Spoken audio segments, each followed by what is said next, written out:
this is an iHeart podcast. Guaranteed human.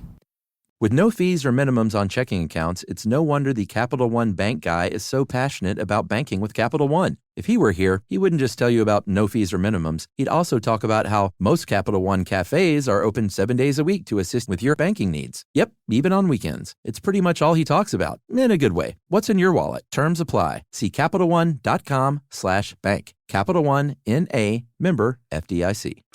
You see it instantly. It's Coldwater Creek, the mark of exceptional workmanship and signature touches inspired by a Mountain West heritage. Distinctive styles created from quality fabrics, silhouettes perfected with just the right drape, feel-good fits offering ease of movement, and thoughtful details to elevate your look. Coldwater Creek's authenticity is embodied in every piece, embracing its confident spirit that carries through to today. Discover Coldwater Creek clothing, designed to fit your life the way you want. For a wardrobe you can count on season after season, visit coldwatercreek.com. Shop the new spring collection at 20% off $75 or more with code IHEART20. Brought to you by the reinvented 2012 Camry. It's ready. Are you? Welcome to Stuff You Should Know from HowStuffWorks.com. Stuff You Should Know is brought to you by Visa. We all have things we like to think about. Online fraud shouldn't be one of them, because with every purchase, Visa prevents, detects, and resolves online fraud. Safe, secure, Visa. Hey, and welcome to the podcast. Josh and Chuck here, a couple of staff writers at HowStuffWorks.com. How's it going, Chuck? It's going good, Josh. So, Chuck, I hate to tell you this, but there are people who are setting themselves on fire all over India right now. Have you heard anything about this? Right now? Possibly. Very lately. By right now, I mean lately. No, I didn't know that. It's becoming something of a widespread trend, actually, terribly. I read about one guy who's a tea vendor. You know, he just sells tea like, you know, you buy a hot dog on the streets of New York. This guy just sells tea.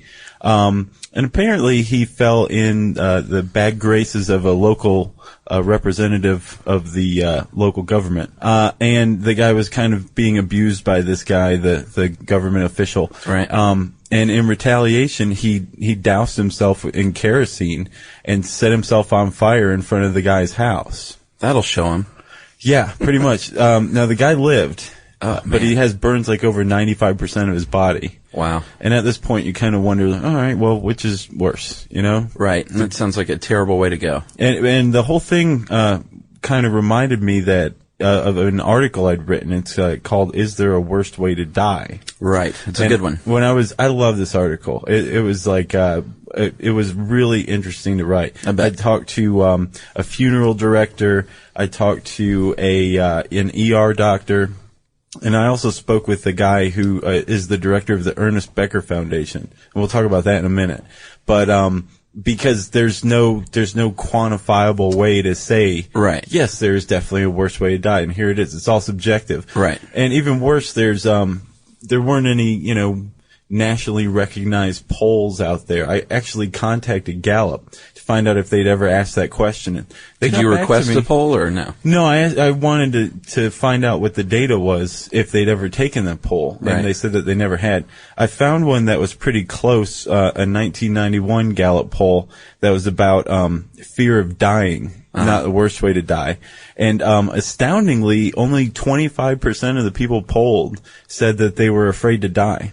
Interesting. And I think a really logical follow-up question would have been, how often do you actually think about your own death? Right. Maybe we should have conducted our own poll. Maybe we will. We'll get it up on the site in no time. Right. Instead of quiz corner, fear of death, corner. Right. But while I was researching it, I came across some impromptu polls about the worst way to die.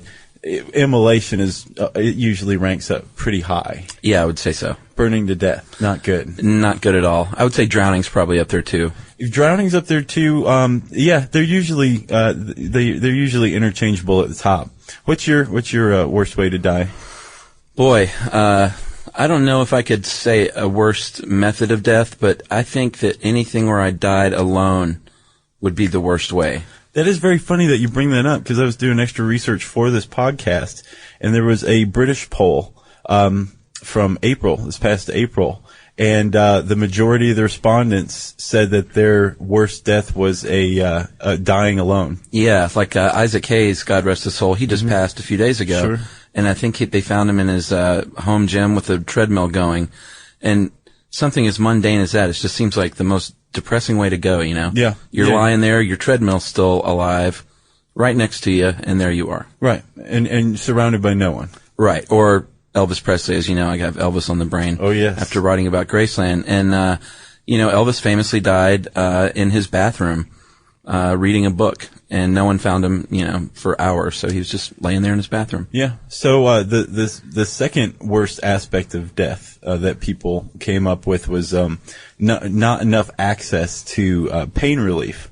Right. Which is a big thing too. Like if you basically there's a really good way to answer this question is by changing the wording. Is there a best way to die? Right. I think you would find across the board dying in your sleep would probably be the best, most highly rated way to go. People don't want to feel pain. No. People don't want to be afraid or alone. No. My worst death kind of combines all these, except for the pain part. I don't think pain would be involved. Plane crash. Right. I'm flying to Malta a week or so from now, and Good luck, buddy. Yeah, I'm not looking forward to the to the plane ride.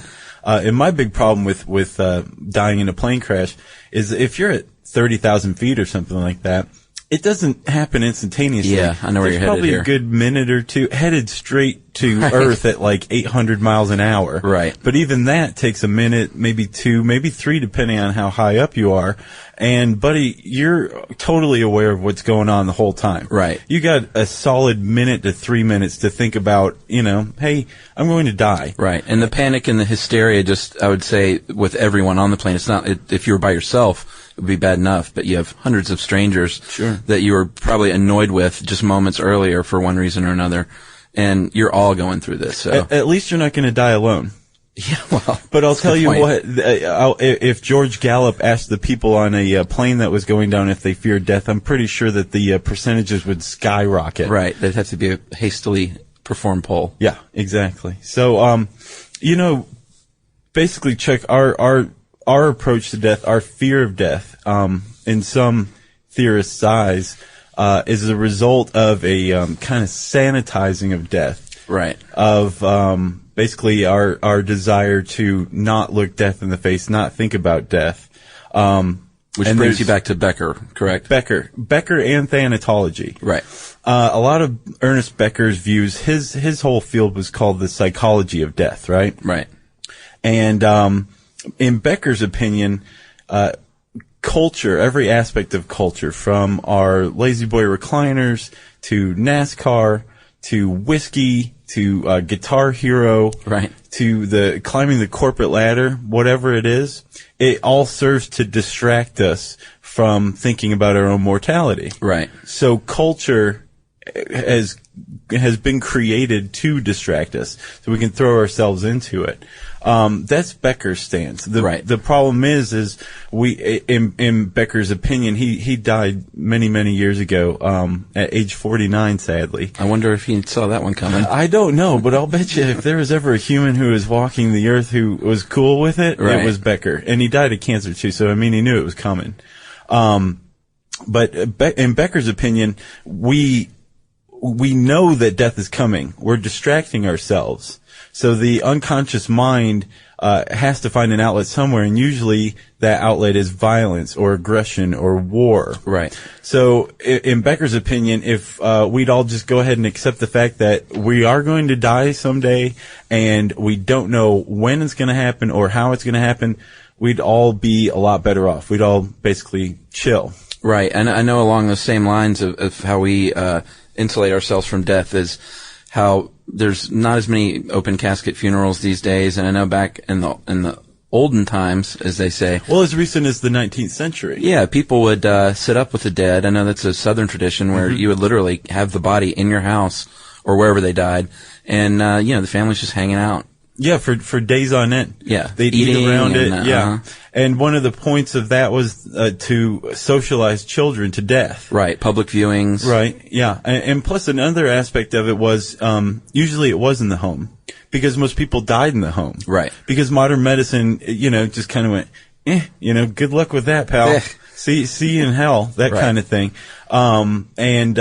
Nowadays, in 1900, the average life expectancy was, it was like 49 years old. Right. In 2008, it's like 77, creeping up on 78 if it's not there already. So that extra, 20, almost 30 years, has really kind of strung us out. Right. We are really interested in squeezing every last minute out of it, even sadly beyond the time when the quality of life has diminished.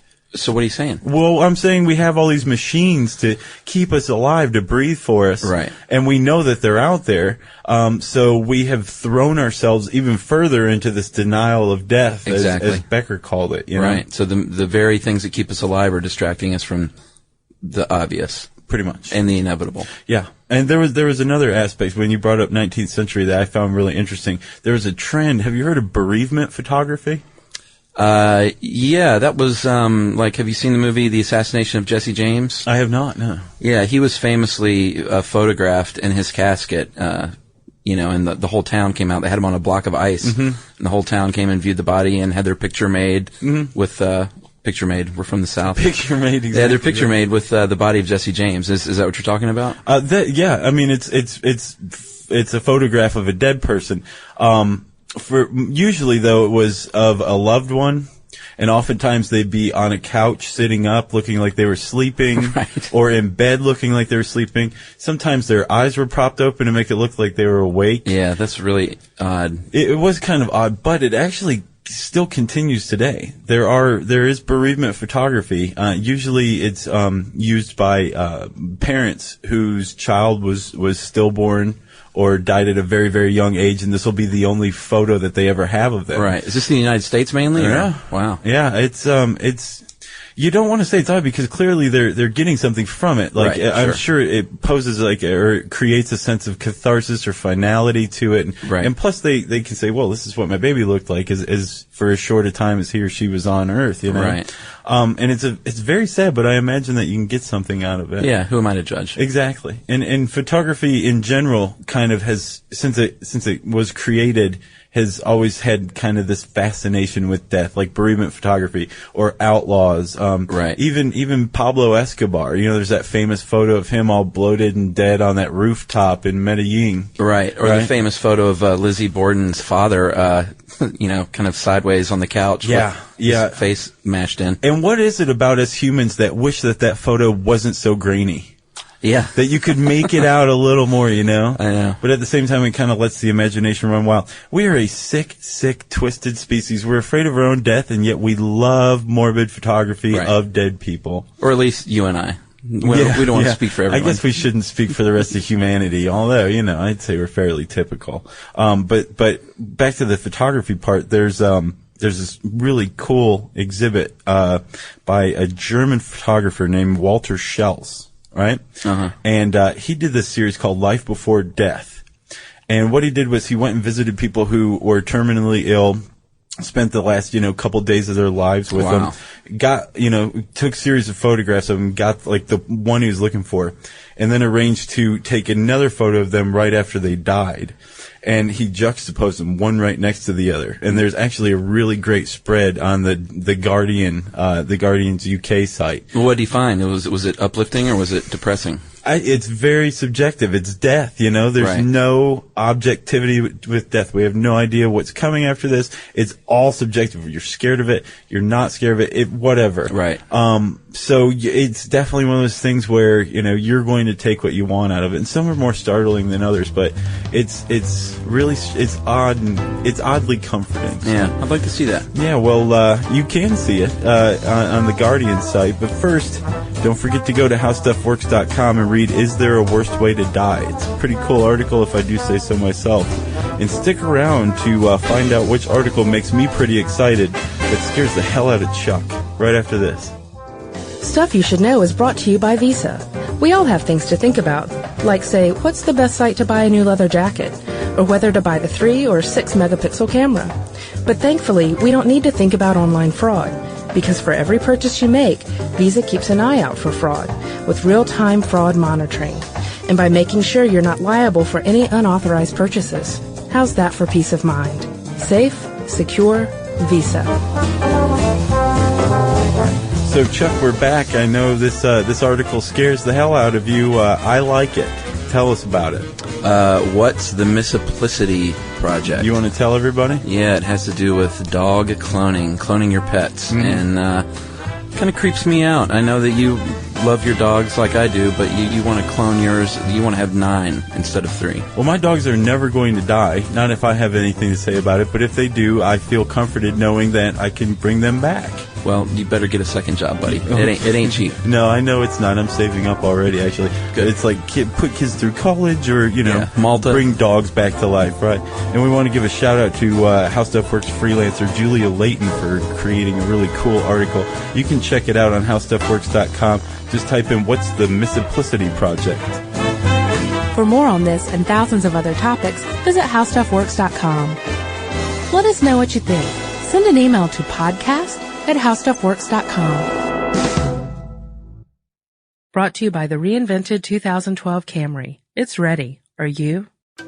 You see it instantly. It's Coldwater Creek, the mark of exceptional workmanship and signature touches inspired by a Mountain West heritage. Distinctive styles created from quality fabrics, silhouettes perfected with just the right drape, feel-good fits offering ease of movement, and thoughtful details to elevate your look. Coldwater Creek's authenticity is embodied in every piece, embracing its confident spirit that carries through to today. Discover Coldwater Creek clothing, designed to fit your life the way you want. For a wardrobe you can count on season after season, visit coldwatercreek.com. Shop the new spring collection at 20% off $75 or more with code IHEART20. If you're the purchasing manager at a manufacturing plant, you know having a trusted partner makes all the difference. That's why, hands down, you count on Grainger for auto reordering. With on-time restocks, your team will have the cut-resistant gloves they need at the start of their shift. And you can end your day knowing they've got safety well in hand. Call 1-800-GRAINGER, click Grainger.com, or just stop by. Grainger, for the ones who get it done. This is an iHeart podcast. Guaranteed human.